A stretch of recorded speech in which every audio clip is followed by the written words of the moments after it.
Maybe just search free Enneagram. It seems weird that there's 5 choices.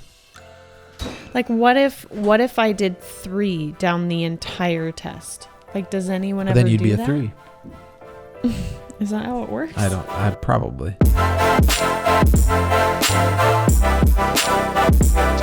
Well, welcome to season 2. I thought we'd call it season 2 since we took such a long break. And we'll just pretend that was season 1. Yeah. And then this is season 2. Right. Which was all intentional. Exactly. From the beginning. And boy, do we have a great season coming up for you. It's been a while, but we're back. We've upgraded our setup here, as you can see. We've got our mic cool mics now, blocking our faces. But at least the audio will sound better, especially if you're on the podcast. Right. Maybe you'll hear less of our children in the background. Although I can hear something going on downstairs right now. Who knows? Hopefully they're fine. They're fine.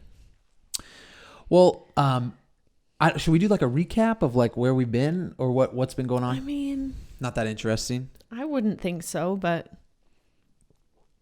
we're in the heart of COVID-19. You want to talk about that? I feel like that's all anybody's been talking about. We've been quarantined for days. This could be a place where you don't have to hear about COVID-19. Our thoughts on the virus. Our take. In 4 parts. Our hot take. Our 4-part take on the virus. Yeah, no. It obviously affects us, though. It affects everyone, so. It does. And it's been a little bit nerve-wracking thinking about what the future will hold, but it's out of our control. Yeah. So we're just going to make podcast episodes. We're rolling with it, and we're counting our blessings. That's good. That should be on a mug. Count. I think it probably is. Count our blessings. Hope you all are safe and healthy and doing well. So I wanted to ask you a question because I've been seeing this posted a few times. Yeah. And I know you haven't done this yet. And I know I have. And this that I'm talking about is an Enneagram. Is that how you say it? Yes. Enneagrams. I think so. Okay. So that's how I've heard it. Enneagram. I know this because Charlie, who works with me in Ferguson Film, shoots weddings with me. He's into it. I don't, into it is maybe too strong of a word. I don't know, but sure. I mean, clearly there's people who are fans of it. Right.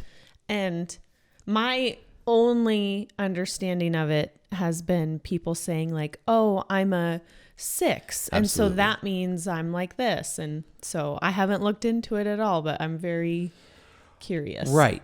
So I thought, I was just curious, yeah, because I know you haven't done it. So I took the test and got my number. And to be completely honest, the whole time I thought, I mean, this is hocus pocus. This is garbage.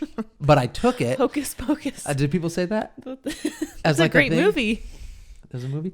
And so I thought it was the bad guy in Frosty the Snowman. And so I took it and I read the description of what my number is, and I read it with the intent to pick it apart. Right. Yeah.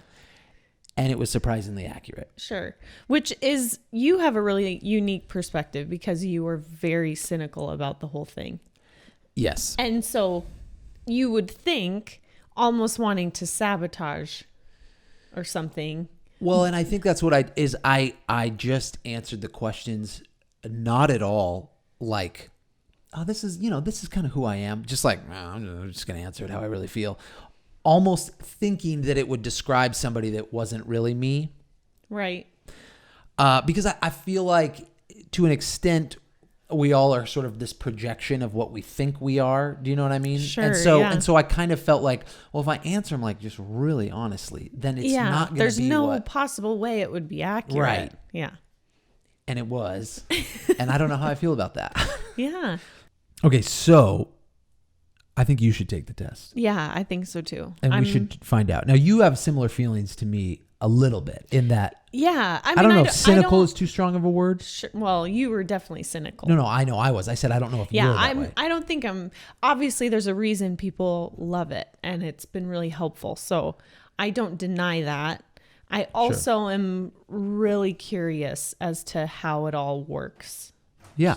I don't know. Well, okay, let's do it. Let's do it live. Okay. Well, we're not live, but you know what I mean. Let's take the test, and we'll cut from here. Once you've finished it, I don't even know, where do you go to take the Well, test? I Just probably Google should have had probably. it. Well, I probably should have had it queued up already.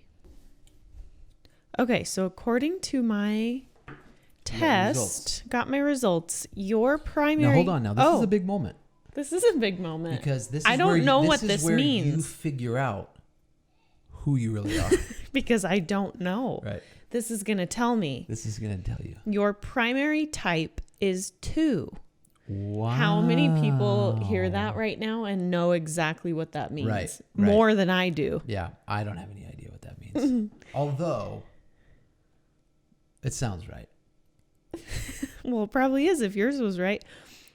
Let's see. Let's read it. I got See, some this information about is the two. what's interesting to me. All right, here we go. You ready? You are empathetic, sincere, and warm-hearted. Check, check, check. They are friendly, generous, self-sacrificing, but can also be sentimental, flattering, and people-pleasing. Okay. Check, check, check. They are well-meaning and driven to be close to others, but can slip into doing things for others in order to be needed. Okay, sure. No. I mean, like, sure. They typically have problems with possessiveness, with acknowledging their own needs. I don't know what that means. Possessiveness and acknowledging my own needs. Those seem like two different things. Right. I don't acknowledge my own needs. I forget to eat because I'm feeding the children. I think it's two different things. They typically have problems with possessiveness and with acknowledging their own needs. So you need to be possessive of things, or they. I don't know. That doesn't really sound like you very much. They, at their best, unselfish and altruistic. Okay. They have unconditional love for others. I would say this, especially the empathetic part, describes you very well. Some of it maybe is a little bit too far, but it's almost like it's almost like you can't narrow down every human into 9 categories. I think that's kind of the idea. I wouldn't disagree with most of that, though. Okay. Would you disagree with some examples that sign up with you, like Barry Manilow and Dolly Parton? Dolly Parton's a 2? Parton is a 2. Oh, well, I'm in good company. I like also that. Also Danny Glover. Oh, wow. So, go back to Cincinnati. It's an Angels and Outfields reference. Yeah, I get it. Somebody knows it, and they're loving it right now. Oh, that's a lot of reading, but it sounds like it's you. A little bit. Sure. I can't say, wow, that's the opposite of I'm a me. 7. Right. So let me read you what a 7 says, and you tell me if you think this describes me. Do you think this is interesting for anybody?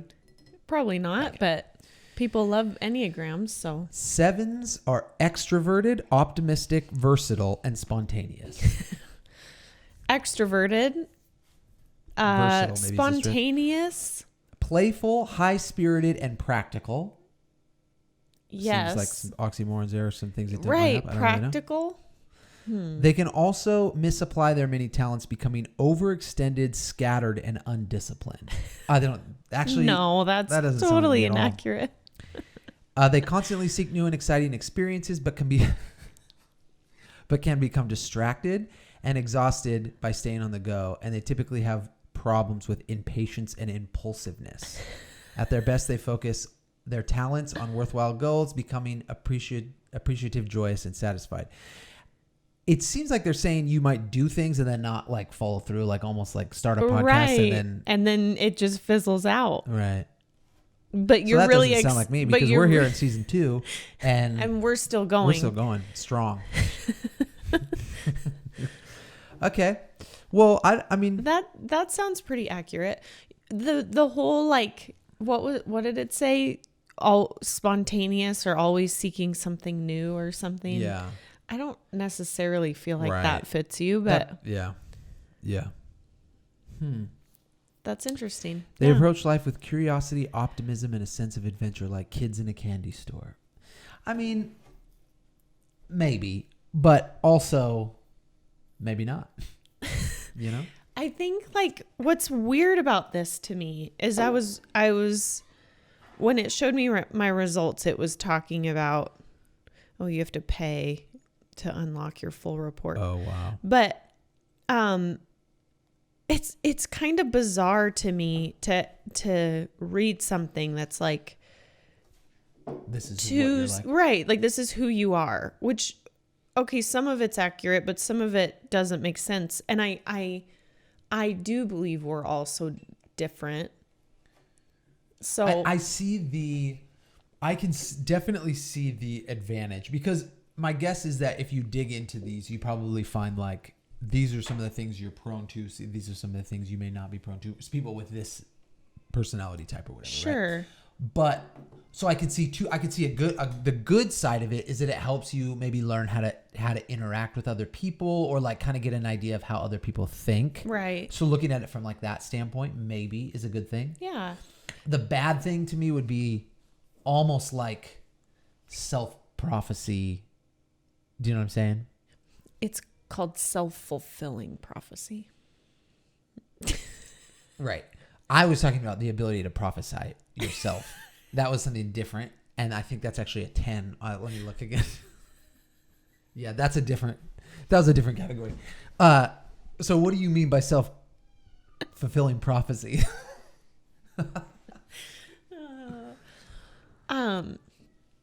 It's weird to me how some of these have scenarios. So it's like a 2 will likely put themselves in this situation and they won't make a right choice or something like that. To me, that's a little bit of a, like, could there be a danger of a self-fulfilling prophecy? I see what you're saying. Like if you make judgment calls and you make choices based on your number, even though it may not be the right choice, or it may not even be accurate to who you really are. Yeah, that makes sense. That just feels like that could be a danger or a concern with it. I think I agree with you. But it's interesting. Yeah. I do see the benefits, especially like when it comes to like counseling. I'm sure that's really helpful. I'm sure like if you aren't super aware of who you are or how you see the world, like I could see how it could sort of help narrow things down for you a little bit, and you can feel a lot more heard or understood. So yeah, I see value in that. I'd be curious to hear from other people who are more invested is maybe the wrong word, but into the Enneagram thing, and see like, hey, I've been actually learning a lot about it, and this has been, really helpful or whatever. There's tons of books on it. I don't know about it other than yours and mine. I don't know any of the other ones, so I'd be curious to. But then, like, do people know someone else's number? Like, I just wonder this. Say I know you're a 7, so do I treat you differently because I know that you're a 7? Right. Or like, say a friend or a stranger or whatever. Like, you're a 7. 5. Well, you must be like this. That just is kind of weird to me. Do people do that? You know what I'm saying? Yeah, I know exactly what you're saying. I don't know. I mean, I would imagine so, because the thing is, obviously, well, case in point here. Let me read you a few of the type of 7s, like examples of people that are also 7s that are just like me. Okay. And what you'll see here is that, first of all, George Clooney, naturally, Brad Pitt, wow, Robert Downey Jr., James Franco, Leonardo DiCaprio. Okay, so basically, you're like very attractive. You missed your calling to be a really amazing but Hollywood bachelor. Obviously, like if you actually knew those people, like I do, then you would know that they're not all the exact same. So if you meet somebody and they say, well, I'm a 7, and somebody else is like, oh, I'm this, I guess you could project, oh, well, they're a 7, so they must have trouble with commitment, which was something else that I read, that's not follow through with like starting a podcast for me. Yes. Commitment with like relationships that's never been a problem for me. Do you know what I'm saying? Yeah.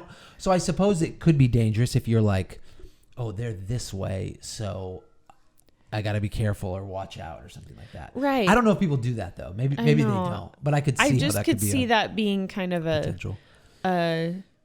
Or like dating.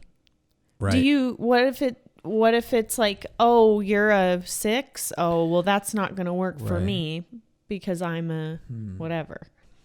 Okay, now I did see this our two types together. Should we find out about what it's like? Yes, I'd like to hear. Should we find out to see if we're compatible? Let's find out from a website, an institute that tells us how our relationship is. In many ways, this is an interesting podcast today because we're just reading. Yeah, that's kind of... In many ways, both of these types can look alike. Both Enneagram 2s and 7s can be outgoing, friendly, funny, high energy people and very enjoyable company. Okay. So I think if we stop there... That's really accurate. We're pretty tremendously fun to be around. Yeah.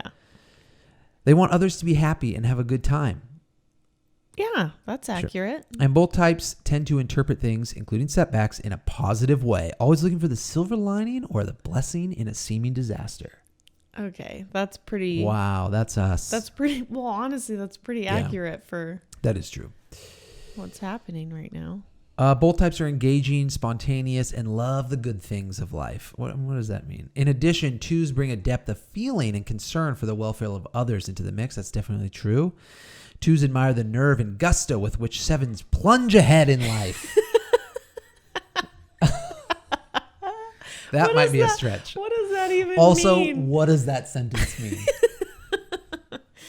I do admire you. Yeah. But well, thank you. Not how you're plunging forward in life. The 7 helps the 2 remember to do nice things for themselves on a regular basis. Like eat breakfast. Oh, yeah. They remind 2s that if they're not taking care of their own health and fulfillment, they will not really be able to help others, be helpful to others. I'm very good at reading. You actually do you do remind me to take care of myself. Because I won't do Both 2s and 7s are idealistic, but 2s can be more easily and consistently consistently translate this impulse into altruistic action. This inspires the 7, who also enjoys sharing their abundance with others.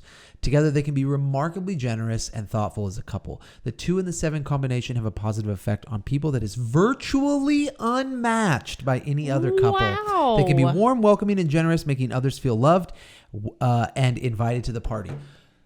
So we have the best match? It's an institute, and it says so. I mean... Now, there's this whole section here with potential trouble spots or issues, but... Are you going to skip over that? I don't think we need to read that because I think what we've learned here is that we've got the stuff. We've got the good stuff. I don't know. Potential trouble spots. See, this is where I feel like the 2s feel like they can never have enough intimacy, and they usually try to find ways to become closer. They like to stay at home or go on quiet walks together, cook. 7s generally find the idea of settling down, limiting their options, to be nowhere nearly as attractive to them. 7s are capable of long-term commitments, but they tend not to be eager to get into them. As a result of these signals, 2s may start to hover and become more intrusive, pulling on the reins of a 7, insisting that they have more quality time together.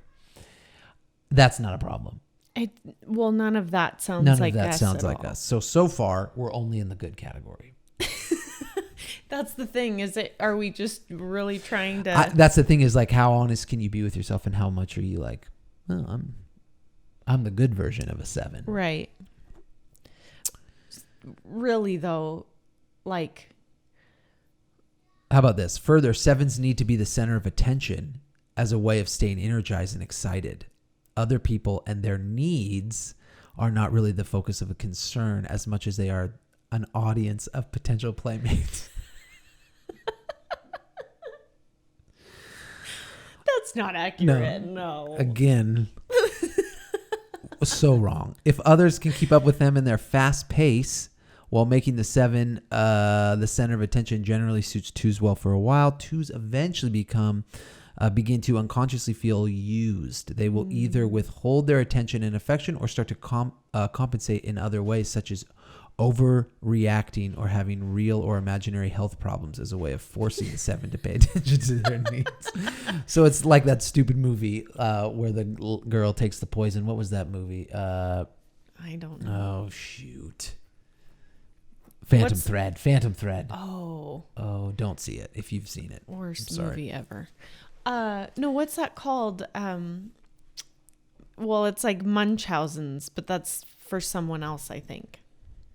What? It's when you fake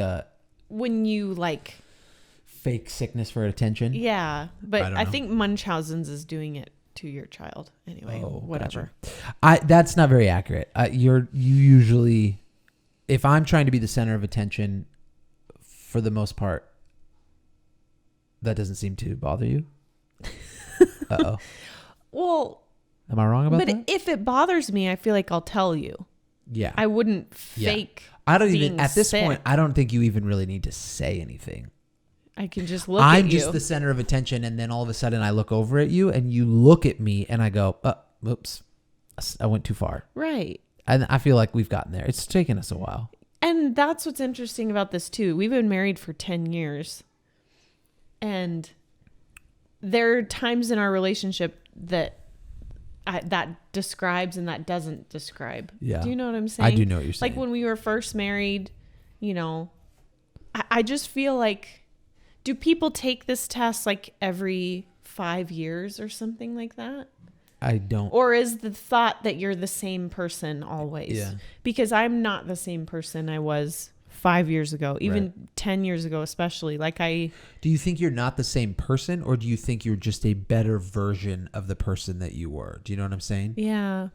I mean, a better person, I would hope. Yeah. But I've learned and grown a lot more as a person. So maybe my personality is the same, but it's like I'm a more mature version of it. So maybe, but there's also a lot of things I feel like I care a lot more about people than I did. I would agree with that, yeah. In my early 20s. I didn't care about anyone. I was very selfish. Yeah. And I feel like I have learned to be more empathetic just in our relationship. Do you know what I'm saying? Mm-hmm. Whereas before, I would never think about the things I was saying and how they would potentially impact somebody. Yeah.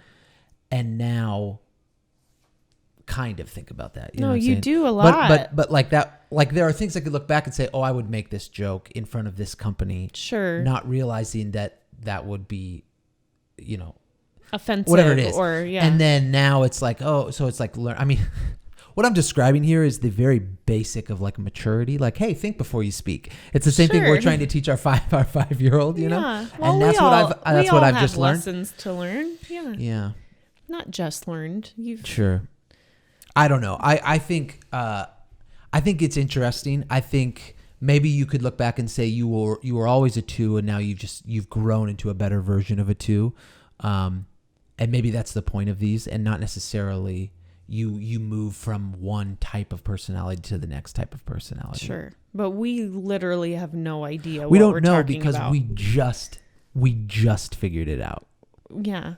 We just took the test. There's books.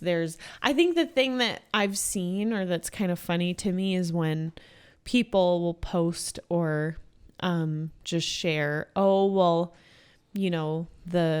I'm such a 6, and so that's why I did this. Right.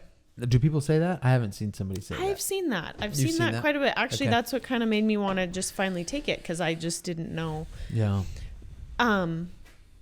It's just all very fascinating to me, I guess. Yeah, I think it's interesting. And we'll see. I guess maybe we'll read more about it. And does knowing your number, does that make you want to be? I guess it seemed like there's a healthy version and a non-healthy version. Right. Does it make you want to constantly be checking in with yourself? Where am I on this scale? Sort of. Yeah. Look, I see it. All we know is that a 7 and a 2 makes the best relationship. That's what we've learned. But we didn't need a test to tell us that. Wow. You're right. You're so right. I think this is probably as good of any place to wrap up. Yeah. Wrap it up. Season 2, episode 1. Yeah. The Enneagram episode. Yeah. Thanks for listening. Thanks or for watching. listening. Let us know what number you are, or if you're into this, Oh, or yeah, what please. I mean, because my Educate guess, us. there's got to be a few people that listen to this and be like, wow, these They're idiots. Oh, jinx. Wow. 2 and a 7, you know?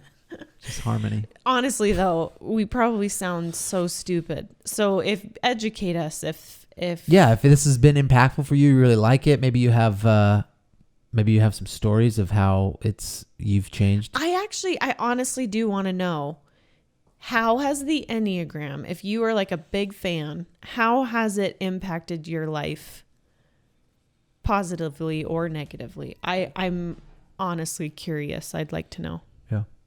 Cool. Thank you so much for tuning in. Hopefully our audio sounded a little bit clearer. Hopefully less echoey. And, this is Alyssa, the 2. Oh, and Ryan, the 7, signing off. Thanks for tuning in. See you next time. I should have ended it, but I just keep going because it's so much fun. Thanks for watching. Thanks for listening. See you next time.